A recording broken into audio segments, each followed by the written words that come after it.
औज़ुबिल्लाहिमिनश्शैतानिर्रजीम बिस्मिल्लाहिर्रहमानिर्रहीम। Mohammad Islamic info के मोअज़्ज़िज़ नाज़रीन, अस्सलामु अलैकुम वरहमतुल्लाहि वबरकातुहू। उम्मीद है कि आप जहाँ भी होंगे खुश व खुर्रम और आबाद होंगे। नाज़रीन, अल्लाह तबारक व तआला ने इंसान की इस्लाह के लिए हर दौर में अपने नेक और सालेह इंसान को लोगों को हदायत की तरफ लाने के काम पर मुकर्रर फरमाया, ताकि वो इंसानों में अमन, मोहब्बत और एक दूसरे का एहसास पैदा कर सके और अल्लाह तबारक व तआला की इबादत कर सके और अल्लाह के सिवा किसी की भी इबादत ना करे। हज़रत सालेह को कौम समूद के लिए नबी मुंतखब किया गया। हज़रत सालेह ने भी हज़रत हूद की तरह लोगों को नसीहत की, लेकिन उन्होंने भी इसी तरह कुफ्र किया जिस तरह कौम आद ने किया था। हज़रत सालेह अलैहिस्सलाम ने अपनी कौम को डराया, धमकाया। इस पर वो मुकाबले पर उतराए और कहने लगे कि अगर तू सच्चा है तो मौज़ा लेकर आओ, और वो मौज़ा भी हमारी मर्ज़ी का हो। इस सरकश कौम ने ये मौज़ा तलब किया कि एक पहाड़ी चट्टान से एक ऊँटनी निकले और वो ऊँटनी पूरे शहर को दूध पिलाए और हर किस्म के अयूब व नकाइस से पाक हो, बुलंद कामत और ख़ूबसूरत हो। जब हज़रत सालेहा ने अपनी कौम को से ये बात सुनी और उनका ये इसरार सुना, तो हज़रत सालेह अलैहिस्सलाम ने अल्लाह तबारक व तआला से दुआ की। दुआ के लिए हाथ उठाए कि ए अल्लाह, शायद इस मौज़े के बाद ये लोग ईमान ले आए, और इन पहाड़ों से अगर ऊँटनी निकले तो शायद ये लोग शरकस लोग ईमान ले आए। हज़रत सालेह अलैहिस्सलाम ने अल्लाह तबारक व तआला के हुक्म से चट्टान की तरफ इशारा फरमाया और वो चट्टान अल्लाह के हुक्म से फ़ौरन फट गई और इसमें से एक नहायत खूबसूरत, तंदुरुस्त और बुलंद कामत ऊँटनी निकल पड़ी, जो निकली और उसके साथ उसका एक बच्चा भी था। ये ऊँटनी मैदानों में चरती और फिरती और पूरी बस्ती को दूध पिलाती। इस बस्ती में एक ही तालाब था जिसमें से पहाड़ों के चश्मों से पानी गिरता था। जब आप अलैहिस्सलाम ने फरमाया कि ए लोगो, ये मौज़े की ऊँटनी है, एक रोज़ तुम्हारे तालाब का सारा पानी ये पीगी तो एक रोज़ तुम पी लेना। इस पर कौम सऊद ने मान लिए और इस बात पर रज़ामंदी ज़ाहिर कर दी कि वो एक दिन सारे तालाब का पानी ऊँटनी को पीने देंगे। इस मौज़े के बाद हज़रत सालेह अलैहिस्सलाम ने फरमाया कि ए लोगो, अल्लाह की इबादत करो, इसके अलावा कोई भी माबूद नहीं।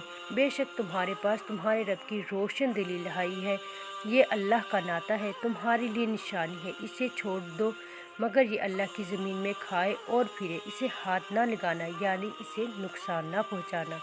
अगर तुमने ऐसा किया तो अल्लाह का दर्दनाक अज़ाब तुम पर आएगा। चंद दिन तो कौम समूद ने इस तकलीफ़ को बर्दाश्त किया, यानी कि एक दिन ऊँटनी उनके तालाब का सारा पानी पीती थी और वो उस दिन पूरे शहर को दूध पिलाती थी।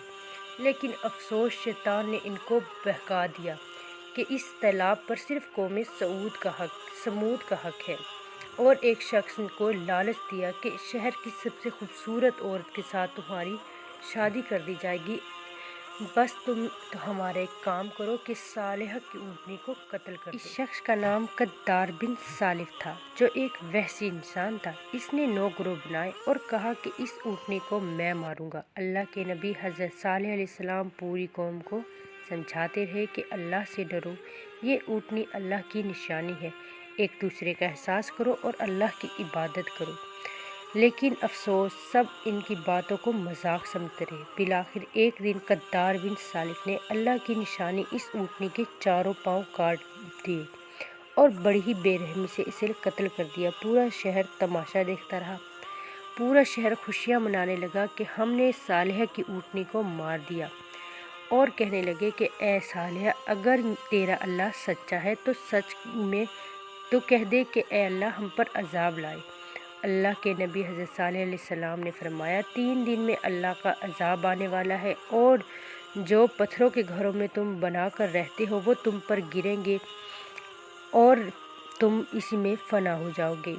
वो हंसते रहे, मजाक उड़ाते रहे। इनमें से 9 लोग साजिश बनाने लगे कि हज़रत सालेह और इसके ख़ानदान को कत्ल कर देते हैं। जैसे ही वो अल्लाह के नबी को कत्ल करने के लिए गए, इतने में एक पत्थर आसमान से गिरा, जिससे جس سے عذاب الہی کا آغاز ہوا، ان کی پوری قوم کے چہرے سیاہ ہو گئے، آسمان سے آگ برسنے لگی اور زمین ہلنے لگی۔ اللہ کے نبی حضرت صالح اور جو ان پر ایمان لے آئے تھے، ان کے علاوہ سب کے سب فنا ہو گئے۔ اس آگ، پہاڑ اور زلزلے کی وجہ سے سب کے سب اس ظلم کرنے والے لوگ فنا ہو گئے۔ اللہ نے زمین میں ہی دفنا دیا انہیں۔ حضرت صالح نے اپنی قوم کے لوگوں کی لاشیں دیکھ کر نم آنکھوں کے ساتھ فرمایا، کہنے لگے کہ کاش تم لوگ ایک دوسرے کا احساس کرتے اور اللہ پہ ایمان لاتے، اس کو اپنا معبود مانتے اور اللہ کی طرف سے دیے گئے معجزے پر یقین کرتے۔ تم نے اپنی دنیا اور آخرت دونوں کو برباد کر دی۔ اس قوم کے آثار آج تک وجود میں ہیں اور اس مدینہ پاک کے شمال مغرب میں ان کے گھر موجود ہیں۔ آج تک وہ علاقہ مدائن صالحہ کے نام سے یاد کیا جاتا ہے۔ پھر آپ ایمان لانے والے کے ساتھ فلسطین کے علاقے رملہ اور وہیں باقی ماندہ زندگی گزاری۔ اللہ تبارک و تعالیٰ پچھلی قوموں کی طرح جنہوں نے سرکشی کی اور اللہ تبارک و تعالیٰ کا دردناک عذاب نازل ہوا۔ اللہ ہمیں محفوظ رکھے ایسی سرکشی سے اور ایسی ایمان کی کمی سے۔ اللہ سے دعا ہے کہ اللہ ہمیں ایمان کی حالت میں زندگی گزارنے کی توفیق دے اور ہمارا عقیدہ اللہ تبارک و تعالیٰ پر مضبوط بنے۔ اگر آپ کو ہماری ویڈیو تھوڑی سی بھی اچھی لگی ہے تو لائک کیجیے، سبسکرائب کیجیے ہمارے چینل کو۔ اللہ تبارک و تعالیٰ آپ سب کو اپنی حفظ و ایمان میں رکھے اور ایمان کی حالت میں مضبوط ایمان کے ساتھ زندگی گزارنے کی توفیق دے۔ اللہ تبارک و تعالیٰ آپ سب کا حامی و ناصر ہو۔ اللہ حافظ۔ السلام علیکم ورحمۃ اللہ۔